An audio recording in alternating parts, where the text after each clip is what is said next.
Hi guys, so I'm going to read Captain Atom number 80. So it's Captain Atom, the death knell of the world. So 80 you can barely see, 80 is like really small. I've seen that on the Captain Atom comics, like the numbers are really small. But thrilled to this fantastic all-action epic, the incredible tyrant held destiny in his hands. Would Captain Atom provide the energy to power Mad Draco's machine? Could he avert the collision of two worlds? And now, Captain Atom, I am using your natural powers for my purposes. I will rule both my world and yours. Death knell of the world. What happens when worlds collide? It looked like all the people of Earth would soon know, for a mysterious planetoid from the interstellar region beyond our solar system was bearing down on Earth. On a collision course, Captain Atom, U.S. Air Force, knew that the planetoid must be stopped, or a world will die. He also knew that only one man could possibly hope to save Earth from a horrible fate: Captain Atom, atom-powered super being. But the task seemed impossible even for Captain Atom's awesome powers. That planetoid will blast the Earth asunder. When it crashes into it, I must stop it. But do I even have the power? It says, and the creators, so Steve Ditko and Roque. There's probably more. Yeah, last issue they said all the creators. I don't know. But anyway, high over the earth circles a man, a capsule, and a bit of destiny while the world watches. Not the least interested of the watchers can be found at Cape Kennedy. He's approaching the last phase. It's time for the re-entry procedure.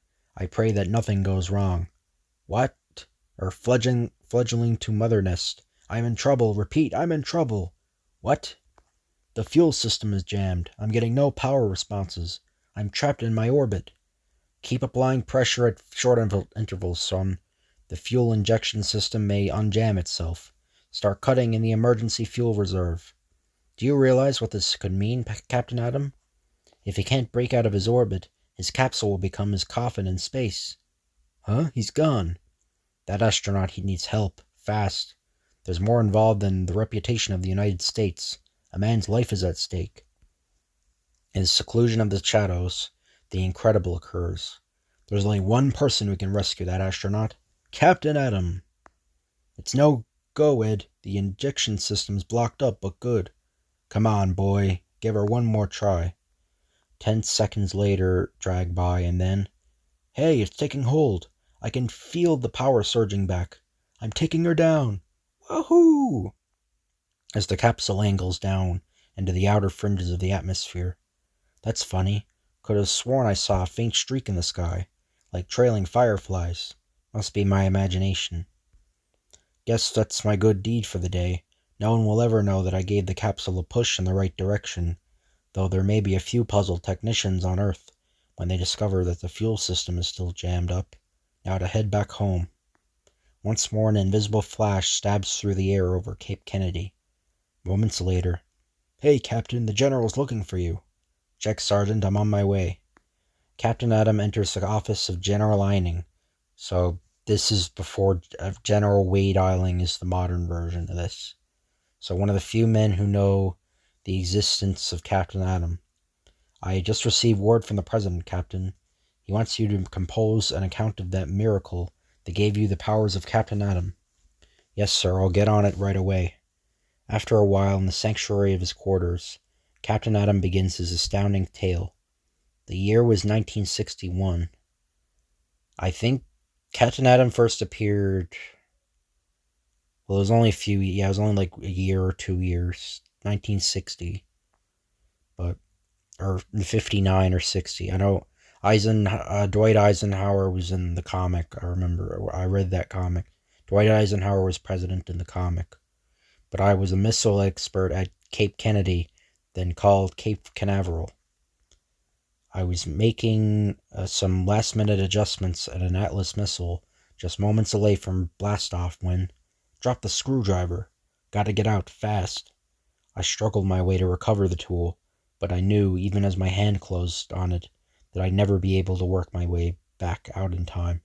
1 minute to blast-off. Captain Atom, report to control at once. It's no use. I'll never make it. Looks as though I'm going for a long, fast ride. Gunner tried to stop the takeoff. General, wait! Captain Atom is still in the rocket. Wait, don't! Oh no, it's too late. The weight of acceleration pinned me helplessly where I was as the Atlas bore me up into space. She carried an atomic warhead. Time seemed to stand still. The warhead's preset to detonate at a height of 300 miles. There's nothing we can do to stop it. He was the best Air Force officer the Air Force ever had. Why did it have to be Captain Atom? So 2,000 miles. I knew my time had come. This is it. Goodbye, world. It's been nice knowing you. I never felt the blast that scattered the missile into atomic dust. To the astronomers watching the explosion back on Earth, there was no trace of man or missile. At the Cape, Gunner was suddenly snapped out of his grief. Gunner, come to the pad at once. That voice, it's Captain Atom. But it can't be. Everyone was ordered from the pad. Then Gunner and General Eining came to me. Good gosh, man, what has happened to you? How could you possibly have escaped from that blast? I didn't escape, General. I was disintegrated up there, and I integrated down here. Don't ask me how. I soon discovered that the explosion had miraculously endowed me with awesome powers. I could travel at a fantastic speed with maximum maneuverability. I had the power of an atomic bomb at my fingertips. I was virtually the most powerful man on Earth. The existence of Captain Atom is one of the nation's most closely kept secrets. Only a few of the key men are aware of the fact that America has a top-secret weapon in a man called Captain Atom. Sorry to barge in, Captain, but an urgent message is coming on direct wire from the President. You're to hot-foot it to the observatory at Mount Palomar, the fastest way you know how. Thanks, Sergeant. Must be something big. Don't wait up for me. Man, that's one guy you never have to worry about stalling with sloppy sentimental goodbyes. He didn't even stop long enough to pack a toothbrush. It is exactly 6 1/2 minutes after his takeoff from Cape Kennedy, Florida, that Captain Atom enters the Mount Palomar Observatory near San Diego, California. My name is Captain Atom, Special Advisor for the President. Ah, yes, Captain. To best illustrate my point, you'd better first look through this telescope. I can see some kind of moon out beyond the orbit of, what does that say? Patak, I don't know. But I don't grasp its significance. You better explain, Prof. I realize that your brief look couldn't have shown you this, Captain Atom, but our observations have revealed that the so-called moon is traveling towards our solar system at a phenomenal rate of speed. According to our calculations, in exactly 2 days, that moon will crash into the Earth. What? What? I assure you, Captain, our computations are quite precise. I'm afraid that, unless some miracle occurs, 2 days hence that planetoid will intersect the orbit of the Earth. We are living on a doomed world, Captain. Naturally, all of this information has been kept very hush-hush to prevent panic, but it's only a matter of time before... I get the picture, Prof. Now I've got work to attend to. Thanks for the info. Seconds later, bad manners to run out on the old boy like that. But what if what he said is true? This is no time to please Emily Post. The human missile accelerates past 24,000 miles per second as he arrows past the moon. Better shift into high if I want to reach that alien moon before it reaches me. One by one, the planets of the solar system blur past Captain Atom until nearing the orbit of Pluto. Almost there, and not a traffic cop in sight. There she blows, matey. That's funny. Up close, this deadly moon looks artificial. Despite its fantastic speed, deceleration is no problem for the animated atom bomb that is Captain Atom. Now to detonate myself like an atomic warhead and shatter this thing into harmless dust. Strange. The surface of the sphere seems to be pulsating, as if with man-made mechanical power. I better look into this mystery, literally.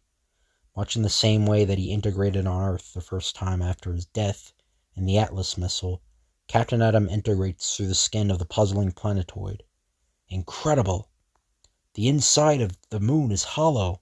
There is a vast alien civilization here, a world within a world. That Rube Goldberg Palace affair at the hub of this world must be where the big wheel lives. As the man with the atom bomb in each fist heads for a three-pointer at the palace courtyard. Valdar, to me! Hey, take it easy, miss. I didn't mean to frighten you. I mean no harm. Are you all right, Celeste? Yes, Valdar, do not shoot the stranger. He did nothing, but his sudden appearance startled me. I can hear words in my mind. Though the aliens are making no sounds, they must employ telepathy in their communication. That saves me the headache of language barriers here. Boy, some way to treat a tourist. Next thing you'll know, you'll be scrawling Yankee Go Home on the walls. I'll have to relive you of that gun, Santa Claus. It's not that it could hurt me, but Emily Post. I don't know who Emily Post is. I don't know what that is. Anyway. This proves a pointing, especially with a loaded weapon. By the stars, my gun is disintegrating. Now, if you'll pardon the expression, take me to your leader. I am here, mighty one. I am called Draco. My name's Captain Atom. I haven't got much time, so listen. In a matter of days, your world will collide with mine, destroying both of our races. I'm well aware of that sad state of affairs, Captain Atom. Then for crying out loud, put the brakes on this round rocket of yours. I only wish I could, Captain, but our artificial world has traveled for so long that it has built up to a tremendous speed which no power we can generate is possible of stopping, or even changing our course. I can stop your world with my own power.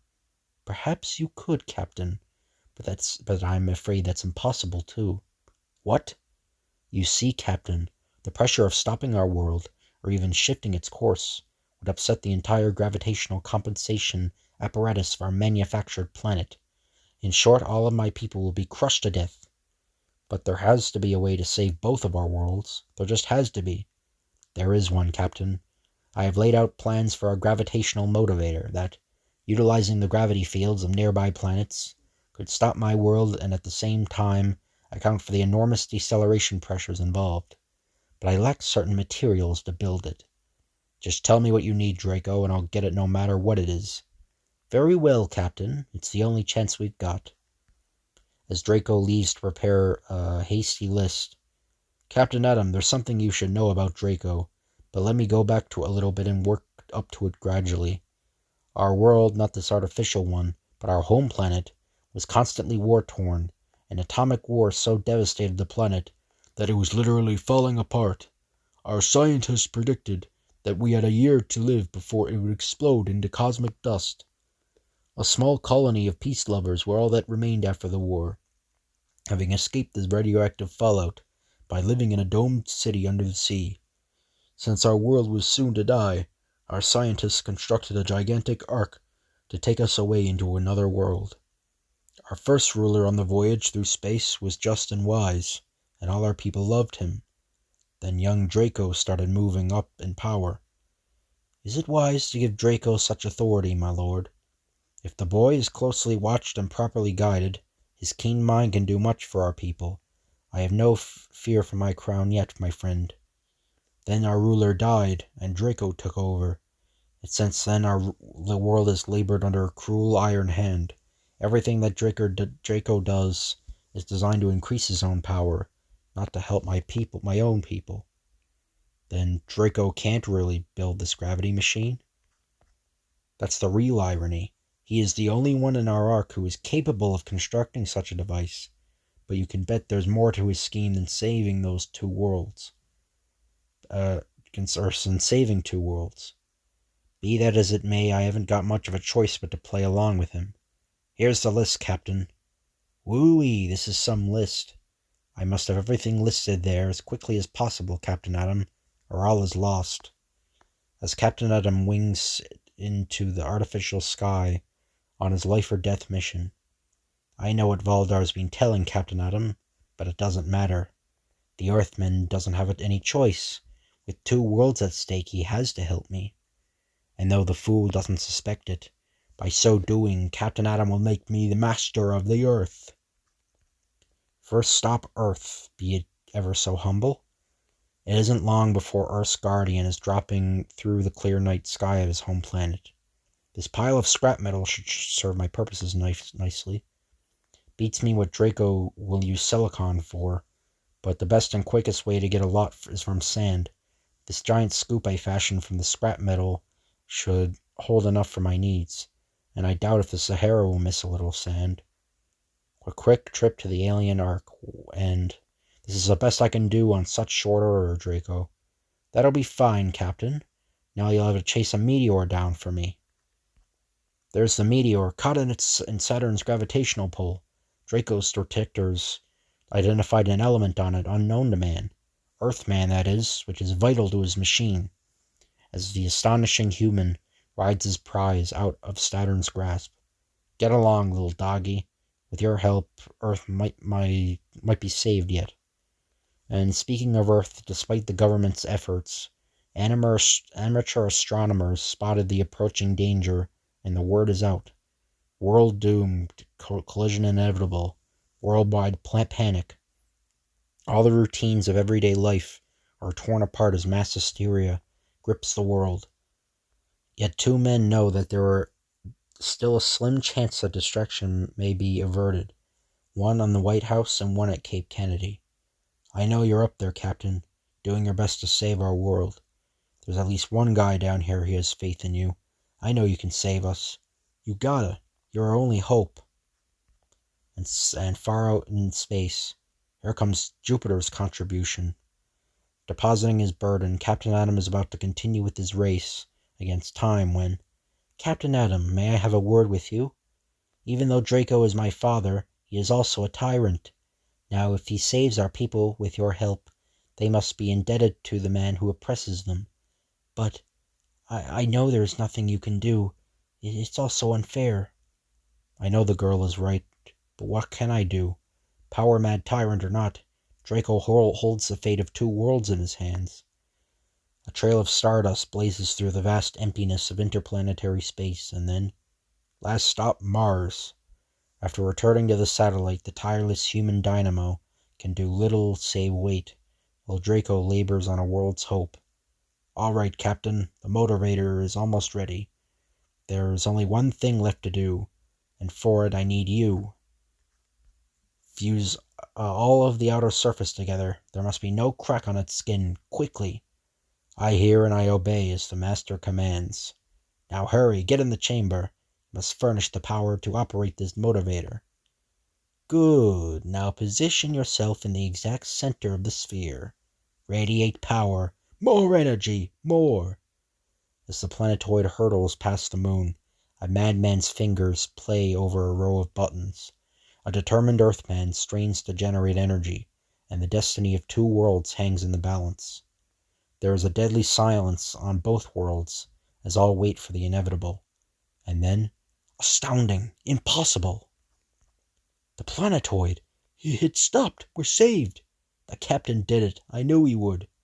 Bewildered, hysterical relief sweeps the earth. Earth is saved! The collision has been averted! Replete, the earth is saved! Amid the joyous cheers on the planetoid can be heard the voice of Draco.